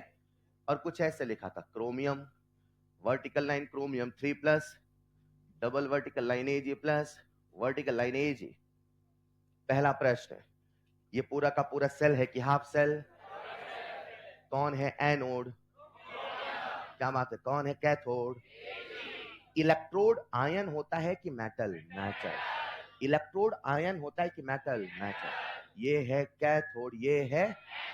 काम करे नहीं करे बात की बात, उसने जैसा लिखा है वही माना जाएगा। ये समझो न्यूमेरिकल ओरिएंटेड बातें चल रही, चलेगा? तो लिख लेना, for the given cell representation identify anode and cathode. क्या सभी बच्चे एनोड बता देंगे? कौन है? क्रोमियम। और आपको बताना है कैथोड, बता दोगे? What is cathode? सिल्वर। आसान है। किसी भी सेल रिप्रेजेंटेशन को देख के एक बात बताओ, ये जो सेल है इसमें किसी का होगा ऑक्सीडेशन, किसी का होगा क्या पूरा का पूरा रेडॉक्स होगा? किसी भी सेल रिप्रेजेंटेशन को देख के हमें लिखना आना चाहिए सेल रिएक्शन। क्या लिखना आना चाहिए? ऐसे समझे बच्चा, अगर कोई भी सवाल करना है, step number 1 cell representation, step number 2 cell reaction. लिखिएगा नेक्स्ट पॉइंट, थोड़ा जल्दी लिख लेना। लिख लिया होगा? लिखिएगा next point cell reaction. Sir ये क्या है, समझाता हूं। सेल रिएक्शन लिखाने के पहले एक छोटा सवाल पूछता हूं, पूछ लो क्या? जो भी सेल रिएक्शन होगी वो केवल ऑक्सीडेशन होगी, केवल रिडक्शन होगी, पूरी रिडॉक्स होगी? हर सेल रिएक्शन एक रिडॉक्स रिएक्शन है, बोलो ना। तो हर रिडॉक्स रिएक्शन भी एक सेल रिएक्शन है।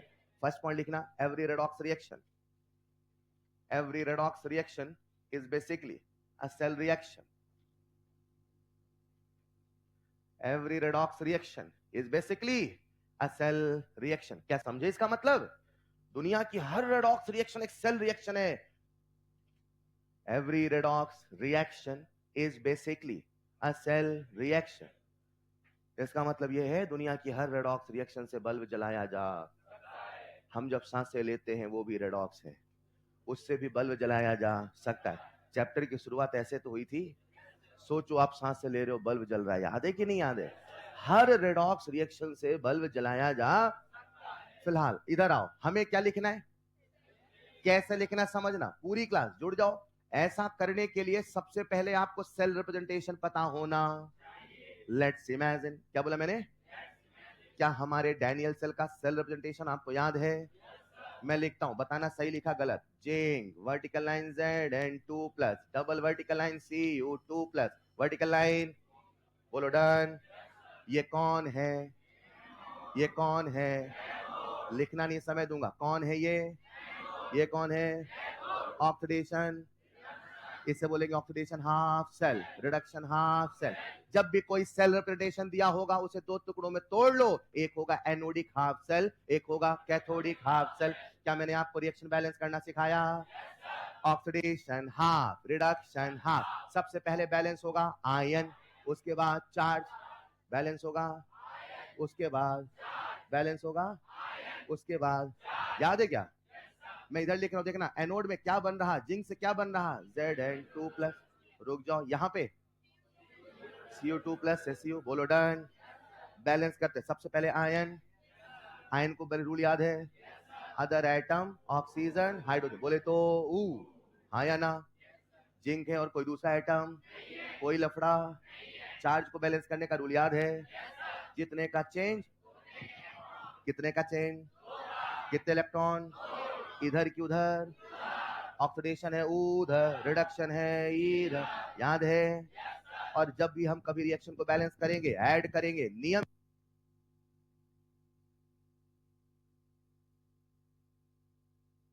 स्टार्ट करो।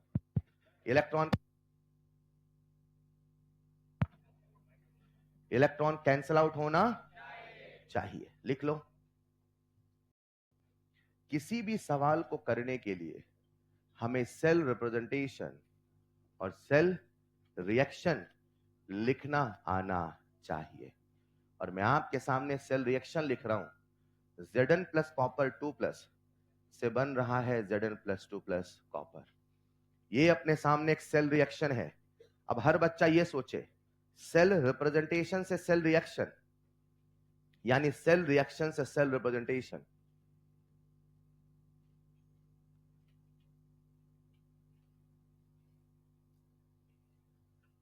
सेल रिप्रेजेंटेशन से सेल रिएक्शन, यानी कि सेल रिएक्शन से सेल रिप्रेजेंटेशन। अगर मैं आपके सामने सेल रिएक्शन लिख दूं तो क्या आप कैथोड एनोड पहचान लोगे? चेक कर लूं क्या? अभी देखते हैं, बहुत आसान है नहीं?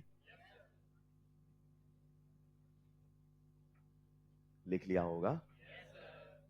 लिख लिया बेटा? बेटा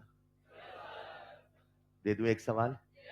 लिखो, for the given cell reaction, for the given cell reaction identify which is anode and which is cathode.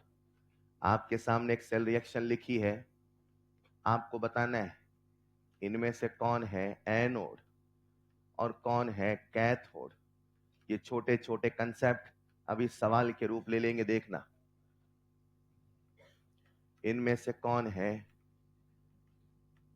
Anode और कौन है कैथोड।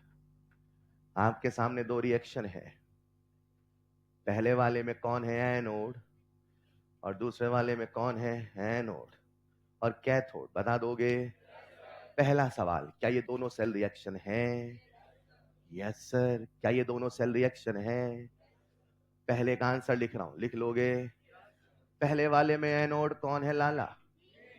क्या बात है, आसान है। कैथोड कौन है लाला? काम करेगा नहीं करेगा बाद की बात, जो लिखा है वो पढ़ना आना चाहिए, ये पहली बात। नहीं समझे? अभी मैं सिखा रहा हूं, अगर सवाल लिखा है तो आपको सोचना क्या है, क्या होगा वो बाद की बात। बोलो डन। आओ साहब, कैथोड कौन है? एजी प्लस की एजी, इतना तो दिमाग लगाओ भाई। चलो साहब, क्या आप मुझे सेकंड पार्ट का आंसर बता दोगे? बोलो एनोड कौन है कैथोड कौन है? सोचो सोचो सोचो। थोड़ा दिक्कत आ रही है क्या? अच्छा, एक मिनट, ये रेडॉक्स है कि नहीं है? कोई मुझे इस रिएक्शन का नाम बता सकता है? क्या बात है, डिस्पो बोलो हाँ या ना?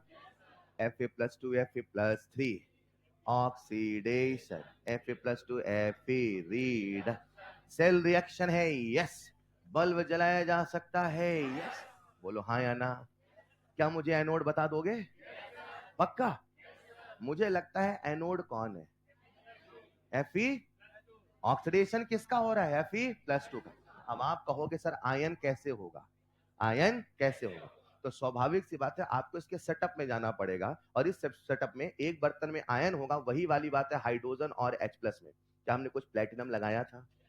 तो आप एक चीज को समझो, हम सोल्यूशन का प्रयोग करते हैं ऑक्सीडेशन रिडक्शन में, लेकिन बिजली तो प्लेटिनम से भी दौड़ा सकते हैं, क्योंकि डेफिनेशन थी जहां पर या जिसका वो या तो खुद हो और वो नहीं हो रहा तो वहां पर करवा लो तो भी काम चलेगा।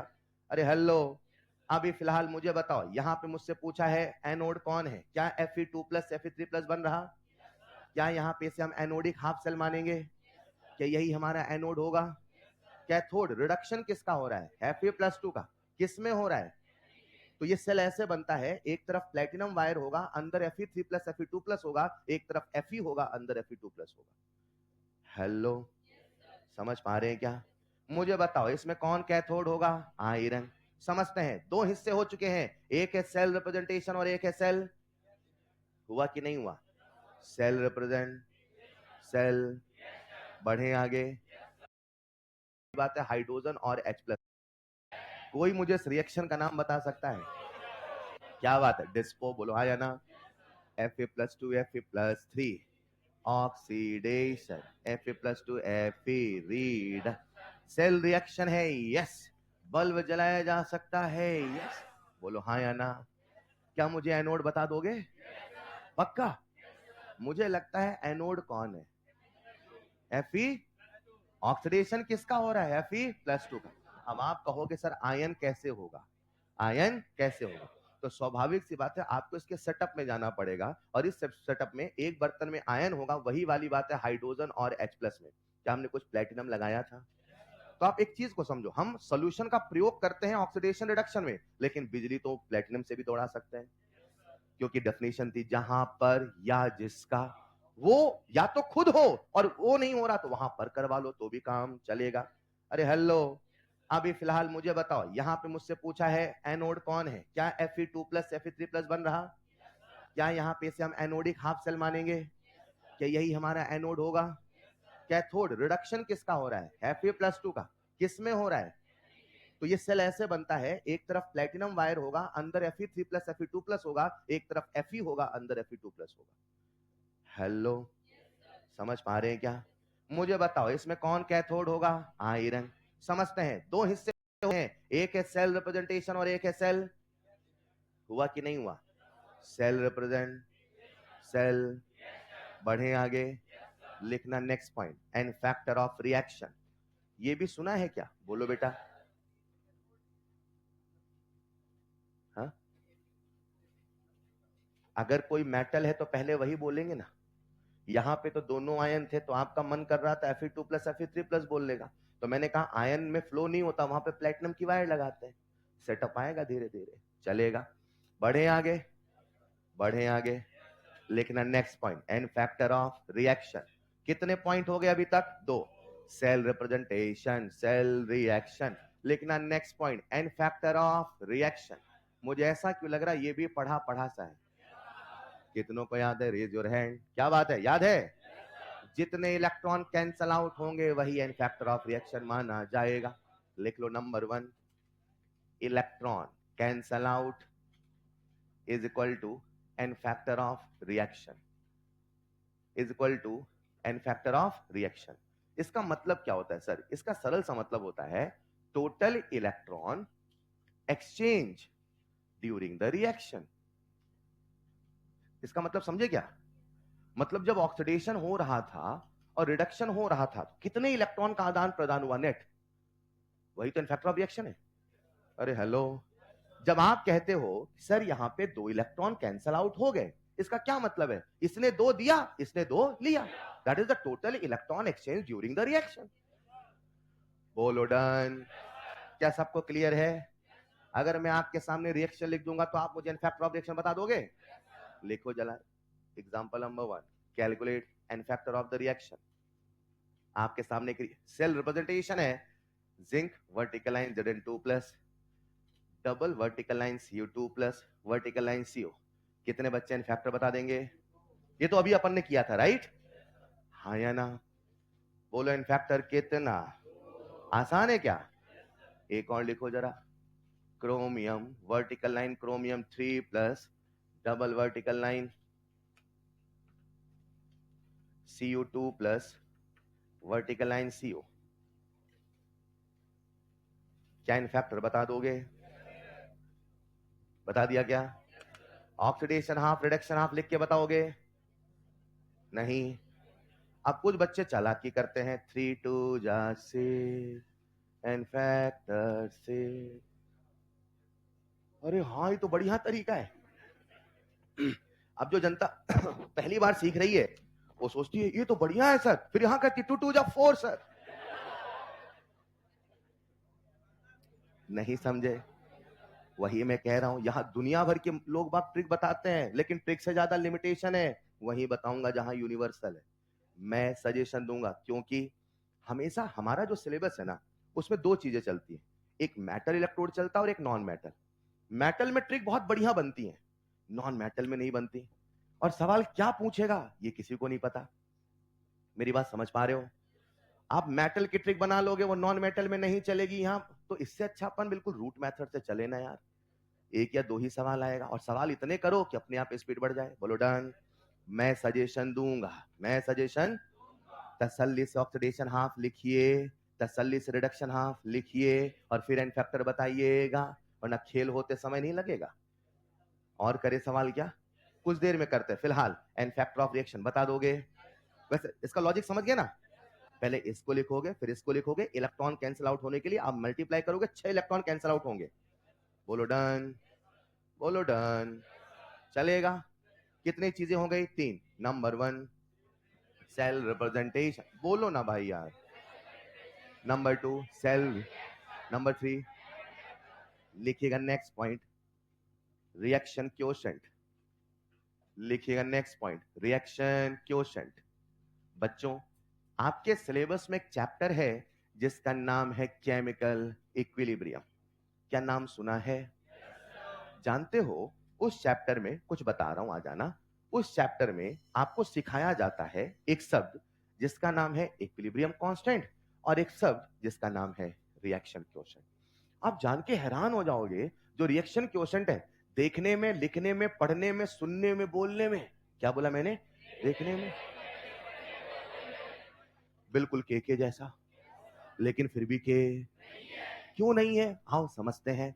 कॉपी मत लिखना, रिवाइज करा रहा हूं। ये इक्विलिब्रियम में आपने पढ़ा होगा या पढ़ोगे। N2 प्लस 3H2 से बना 2NH3, जरा सुनिएगा। 2NH3, हेलो, क्या हर बच्चा इसका के लिख लेगा? लिख रहा हूं मैं, अमोनिया की पावर 2 अपॉन H2 की पावर 3, H2 की पावर 3, N2 की पावर 1।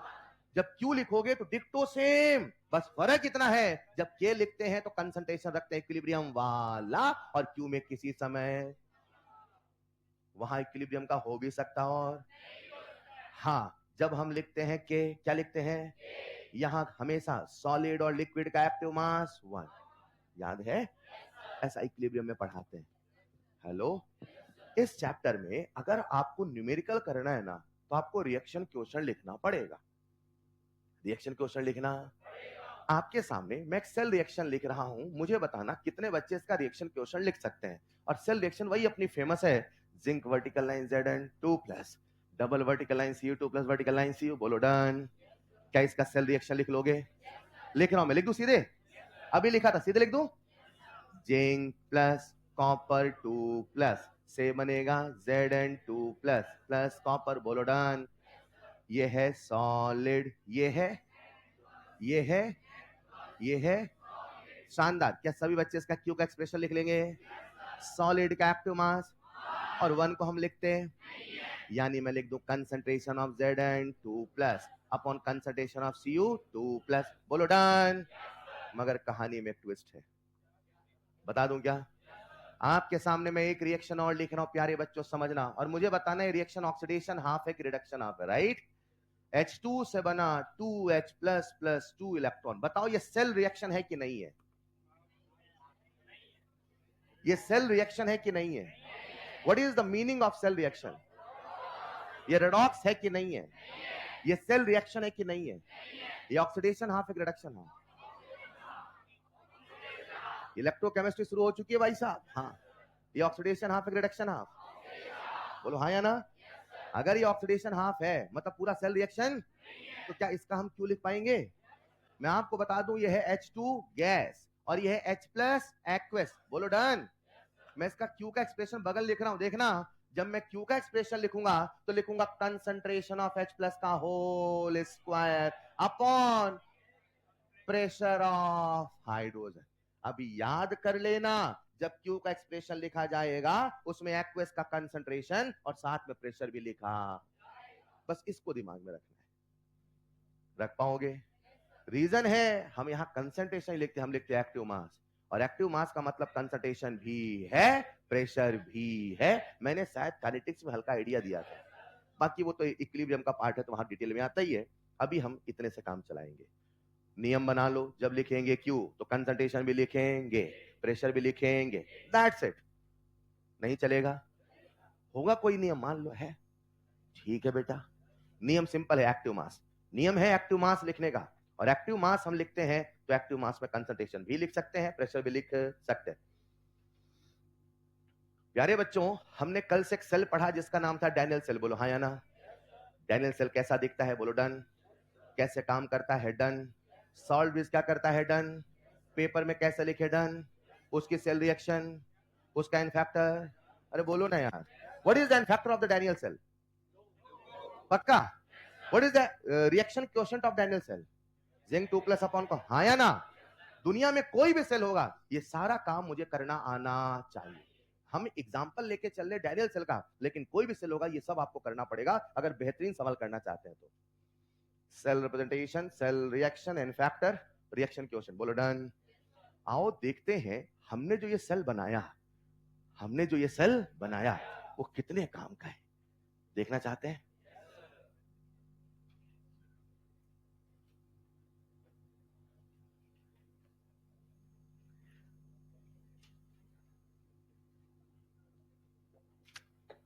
कसम खा के बताओ कितने बच्चे घर जाके रिवाइज करते हैं?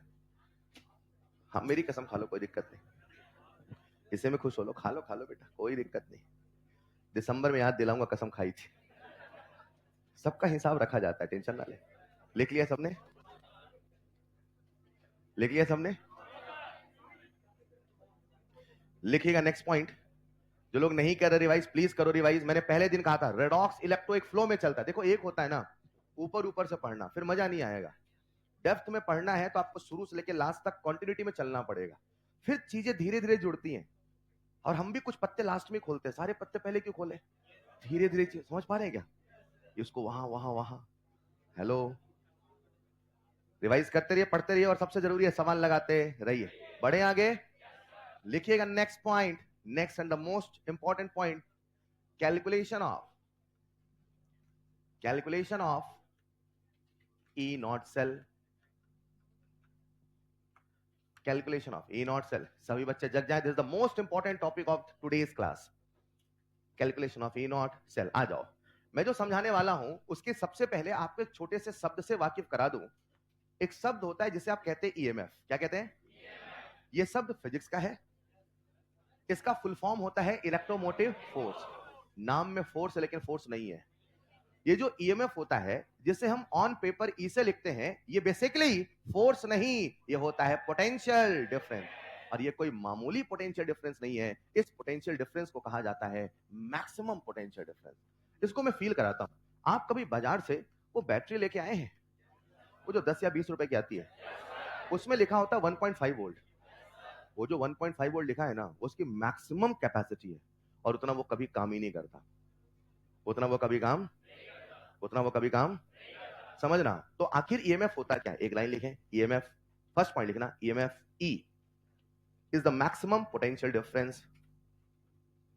EMF E is the maximum potential difference when, जैसा NCERT में लिखा वो लिखा रहा हूं मैं, when no current is flowing, when no current is flowing। ये उस समय का पोटेंशियल डिफरेंस है जब करंट फ्लो नहीं हो रहा है, क्योंकि फिजिक्स हमें सिखाता है जब करंट फ्लो होगा तो कुछ ना कुछ तो लॉस होगा in the form of resistance. अरे बोलो, what is the maximum potential difference? उसका क्या नाम रखा? ई। दिमाग में कर लो सेट, हम निकालने वाले हैं पोटेंशियल डिफरेंस, वो भी मैक्सिमम पोटेंशियल डिफरेंस। मेरे प्यारे बच्चों, आपसे कॉमन सेंस का सवाल पूछ लूं। मान लो एक पॉइंट है ए, एक पॉइंट है बी। अरे मान लो एक पॉइंट है और एक पॉइंट है, इसका पोटेंशियल है V1, इसका पोटेंशियल है V2, इसका पोटेंशियल है और इसका पोटेंशियल है, तो क्या पोटेंशियल डिफरेंस निकाल लोगे? इसका पोटेंशियल डिफरेंस होगा V2 माइनस V1, बड़ा माइनस छोटा। V2 माइनस V1 का नियम नहीं होता है, नियम बड़ा माइनस छोटा का होता है। क्या ये सबको समझ में आता है? अगर ये समझ में आता है तो फिर वो समझ जाओगे, समझाने वाला हूं, समझा दूं। लिख लो जल्दी से नेक्स्ट पॉइंट। सर आपने पॉइंट थोड़ा तिरछा क्यों बनाया? बन गया बेटा, घबराओ नहीं। एक पॉइंट है ए, लिखते चले प्लीज, उसका पोटेंशियल है V1 और एक पॉइंट है B, उसका पोटेंशियल है V2। तो जब आप पोटेंशियल डिफरेंस निकालेंगे दैट इज बड़ा माइनस छोटा। एक प्रश्न आपसे पूछना चाहता हूं, हर इलेक्ट्रोड का SRP भी लिखा जा सकता है, SOP भी लिखा जा सकता है, सहमत हो तो हाँ कहना। हर इलेक्ट्रोड का SRP भी लिखा जा, SOP भी लिखा जा, लेकिन कैथोड का SRP एनोड के SRP से बड़ा होगा, और एनोड का SOP कैथोड के SOP से बड़ा होगा। पक्का? समझाता हूं, बोर्ड पे आना जरा, भावुक हो गए कुछ। आइए साहब, इमेजिन करते हमारा जिंक है। अब मैं ऐसी तस्वीर बनाऊंगा, जिंक डूबा है जिंक सल्फेट में, कॉपर डूबा है कॉपर सल्फेट में, बीच में सॉल्ट ब्रिज लगाया, बोलो डन। ये है पॉइंट ए, ये है पॉइंट बी, बोलो चलेगा। अगर मैंने पढ़ा SRP, अगर मैंने पढ़ा तो इसका SRP बड़ा कि इसका? सहमत हो? नहीं सहमत हो? अब ये मेरी इच्छा है कि मैं SRP पढ़ना चाहता हूं कि SOP। वैसे IUPAC का रिकमेंडेशन क्या था? आपकी इच्छा नहीं चलेगी, हाँ या ना? फिर अभी चला लेते अपन, राइट? तो जब हम निकालेंगे पोटेंशियल डिफरेंस, अरे मैं डेल्टा तो लगाया ही नहीं सर, यही पोटेंशियल डिफरेंस है सर। तो सर डेल्टा नहीं इसमें, नहीं है तो ऐसा क्यों बनाया? बना दिया बेटा बनाने वालों ने, यही पोटेंशियल डिफरेंस, बोलो डन। मैं लिख रहा हूं पोटेंशियल डिफरेंस, लिख लूंगा क्या? बताओ, पोटेंशियल डिफरेंस लिखूंगा तो बड़ा माइनस छोटा कि छोटा माइनस बड़ा?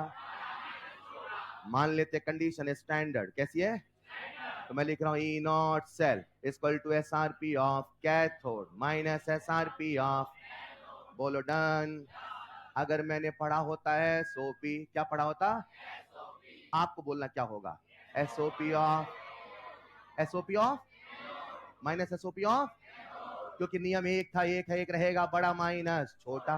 SRP में वो बड़ा, SOP में ये बड़ा, बोलो डन। क्या सबको SRP से SOP बनाना आता है? क्या प्लस को माइनस करना आता है? ये लिखा है एसआरपी ऑफ, ये क्या है? एनोड। क्या एनोड का एसओपी लिख पाओगे? क्या एसआरपी को माइनस एसओपी कह दूं? क्या माइनस माइनस प्लस हो जाएगा? क्या SRP of cathode plus SOP of anode हो जाएगा? बोलो ये ई नॉट सेल का फॉर्मूला है, ये है कि ये है? अब आप तीनों याद करोगे तो कंफ्यूज रहोगे।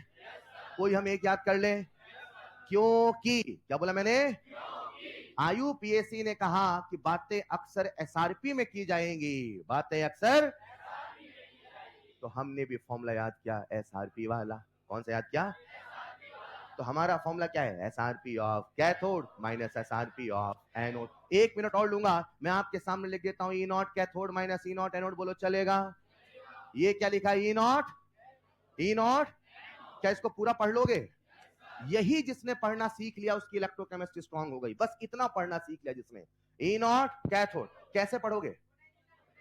जो कैथोड है उसका एसआरपी लिखना है। कैसे पढ़ोगे? और जो एनोड है उसका भी एसआरपी लिखना है। देने वाला चाहे जो दे दे, देने वाला चाहे।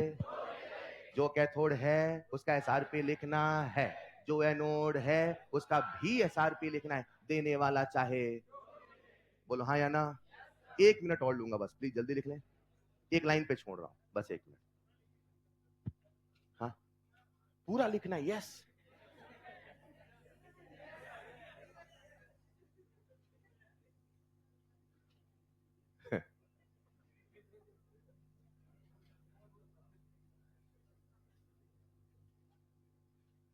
गाना सुना आपने? न छेड़ो हमें हम सताए हुए हैं। सुना आपने? नहीं सुना है? E naught cell is equal to E naught cathode minus E naught anode. E naught cathode minus E naught anode. मैंने जो बोला आप घर जाके लिखना भी लिखना नहीं है। जो भी कैथोड है उसका एसआरपी लिखना है, जो भी एनोड है उसका भी एसआरपी लिखना। एक पॉइंट पे आपको छोड़ रहा हूं, नेक्स्ट स्लाइड में चलूं, लिख लेना। आ जाओ मेरे प्यारे बच्चों, हम लोगों ने डैनियल सेल बनाया था। बोलो हाँ या ना? जो भी एनोड है उसका भी एसआरपी लिखना। एक पॉइंट पे आपको छोड़ रहा हूं, नेक्स्ट स्लाइड में चलूं, लिख लेना। आ जाओ मेरे प्यारे बच्चों, हम लोगों ने डैनियल सेल बनाया था। बोलो हाँ या ना? उसमें एनोड कौन था? आधे भूल गए भाई। कैथोड कौन था? याद कर लो ना, C for cathode, C for copper है।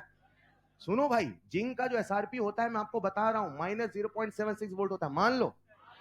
और कॉपर का एसआरपी 0.34 मान लो। क्लास में कितने बच्चे बैठे हैं जो मुझे ई नॉट सेल निकाल के बता सकते हैं? बता दोगे क्या? ई नॉट सेल का फॉर्मूला याद है? फॉर्मूला बोल पाओगे?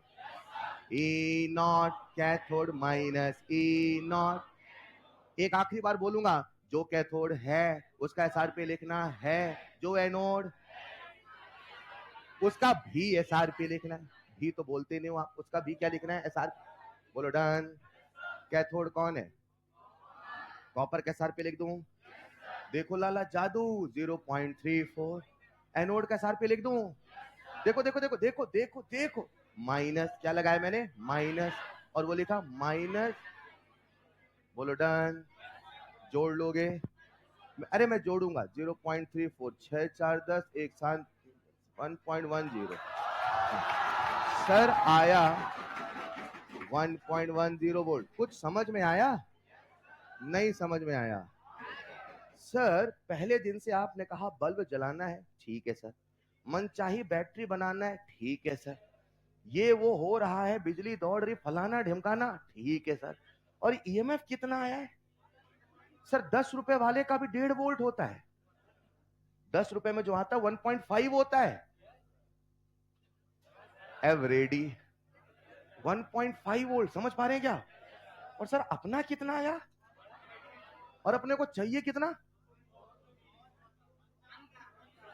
अरे घर का बल्ब तो 220 में जलेगा ना भाई। क्या 1.1 से कुछ होगा? सर इतने दिनों से मेहनत कर रहे हैं मात्र 1.1 के लिए, इससे काम होने वाला।